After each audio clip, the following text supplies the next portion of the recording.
Hello students, let's see this question. The question says for the equilibrium this MgCO3 solid decomposes to give MgO solid plus CO2 gas.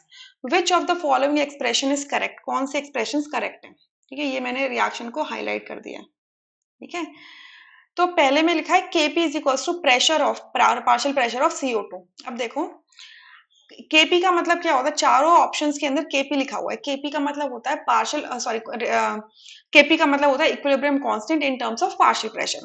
सो अगर मैं इस given reaction के लिए KP लिखूंगी तो क्या हो जाएगा, partial pressure of CO2. Reaction पूरी की पूरी बैलेंस्ड है, ठीक है. Partial pressure of MgO divided by partial pressure of MgCO3. ठीक है.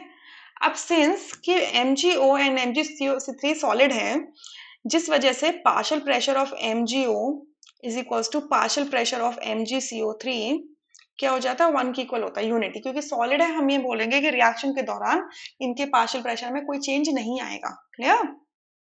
देयरफॉर हमारा Kp क्या निकल जाता है यहाँ से, पार्शियल प्रेशर ऑफ CO2. सही बात है. सो अगर फर्स्ट रिएक्शन में लिखा है कि Kp is equals to partial pressure of CO2 तो ये ट्रू स्टेटमेंट है.